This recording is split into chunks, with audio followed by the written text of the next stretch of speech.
What's up, guys? Today we're gonna talk about real quick. A sad thing. A sad thing that made us sad. See, that's redundant, huh? Sad sheesh.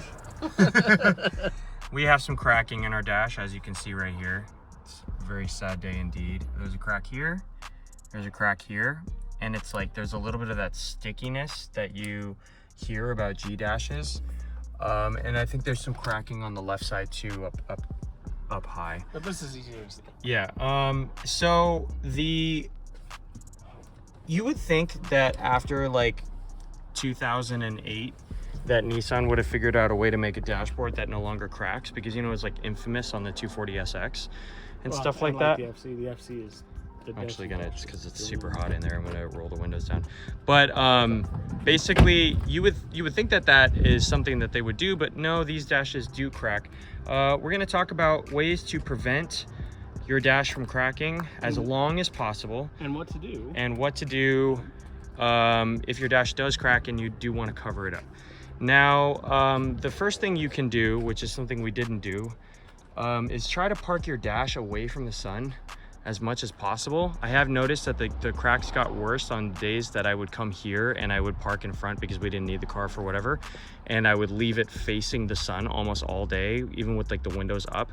Once the temps get really high in the car, it's just obviously it's going to be causing issues for interior components. Yep. So park your dash away from the sun.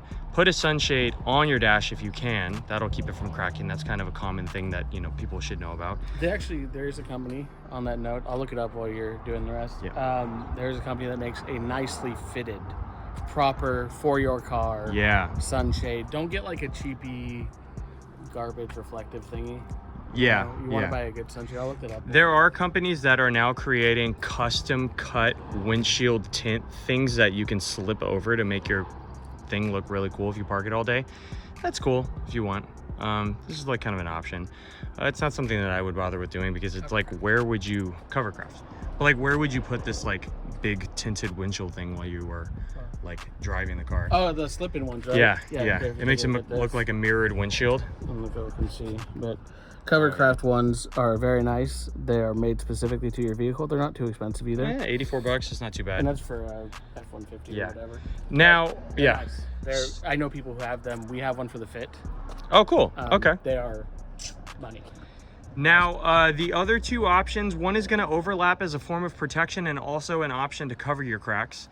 It is a dash cover that basically presents as a carpeted dash cover. I'm going to put a image and a link so you guys can see, but basically it's a carpeted dash cover that runs to about here and sits on top of the dash. It's very old school. It's not something that I think aesthetically fits I will say, a G37. I don't like how they usually are installed. They're like Velcro to the dash, right? Well, yeah, and the Velcro is just, it's like 3M, so you end up with a lot of that runny, sticky garbage all over your dash. Especially when you got like a hot dash. Yeah. So not my favorite form. I actually don't mind carpeted dashes. I just hate the way that no one's come up with like a solution to like install them nicely. Yeah, exactly. Bonus tip: if you guys have a small dog, I found that. Yeah, Indy found this. This thing is awesome.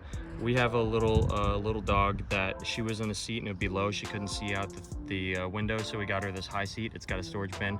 If you guys got small dogs and you run them in your G37 or Q40 or whatever sedan you've got, look into that. I'll put a link for that too. Now, the final option is an option that I am actually considering once that dash gets bad enough. And the reason why I'm not doing it right now is because it's actually pretty expensive. I think it's somewhere around $250 to $300. There's one more past that, but yeah, we'll get there. Yeah, so there is? Okay. Yeah. Well, so then this option is $250 to $300. It is injection molded plastic. I believe it's ABS, but I'm not positive.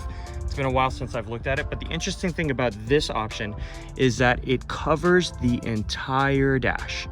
Like every part of wrinkled dash that you see, like not including the center controls, like every part of wrinkled dash that you see. Not the gauge cluster. Not that, will get covered with this piece of injection molded plastic. And if it installs flush enough, it would look great. I would only consider this if my dash started getting really bad, because as it stands right now with these cracks, You can miss I them. can totally live with that. You can miss them. Yeah. Honestly. Yeah. It's just that. Is it gonna get worse? Definitely, but like, is it so bad that I want to spend like $300 to install a dash cover? No, definitely not. Then there's the most expensive solution. Well, second most expensive. The most expensive solution is buying a new dash. You can probably still get it. The second most expensive, but probably if you're into any amount of restoration, you know, Flocking? No, well, I mean, okay, that's actually an option as well. Flocking is there. We could flock it. It's not something I would do on a car like this. I wouldn't flock a dash on a G37. No, definitely not do that. No, you can pull the dash, which is the only way to do it, and you can get them reskinned. They will actually pull the original skin off. They will repair any cracks below that, and then they have, it's basically like a big sheet of the material that gets stretched and heated, and they actually like press the dash into it to apply new material. Yeah. As far as I'm aware, currently, that'll set you back like $1,200, I believe. And that's not including, you know, you pulling the dash or having someone pull the dash for you and do that. Yeah. That's just the process of getting it actually dashes out here, reskin this. Like, and of course it depends on the dash, the type of material, the amount of material used, you know. Yeah. But you could expect like $750 absolute minimum. I would expect about $1,200 for that type of thing. Yeah. But that is an option if you really care and like this is your forever car and you want it to be like pristine OEM. That is something to look at. Yeah, that's a good point.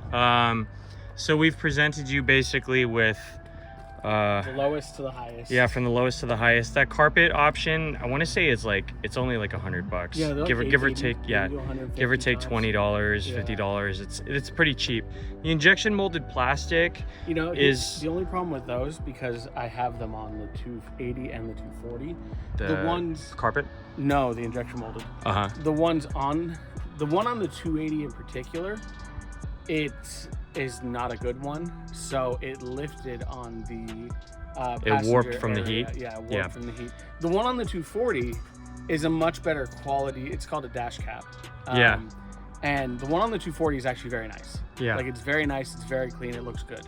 The one on the 280, not so much. So if you're gonna go the plastic injection molded route, try to get a nicer one. This actually brings me to a point that I had just remembered, because we're going to do a video on this in the future. If you guys really want to see this video, definitely comment below. But there are a variety of Tesla screens, Tesla style screens that you can get for the G37. A bunch of different companies. I've compiled a list of like the pros and cons of each, the compatibility of all of them, and where you can actually get them versus how much people are charging you to get them in the US. Pros and cons of each. Yeah. One of the cons of one of the screens that I saw was that the plastic was of a quality that after like a summer, this guy lived in Arizona and his AC vent surround had warped. Yeah. From just being out in the sun. Yeah. So that leads me to think that, you know, it's entirely possible that that injection molded plastic option, if you park in a hot area and you don't take care of it, regardless, it's, you know, it's not like you can throw it on and be like, all right, now I don't have to protect my dash.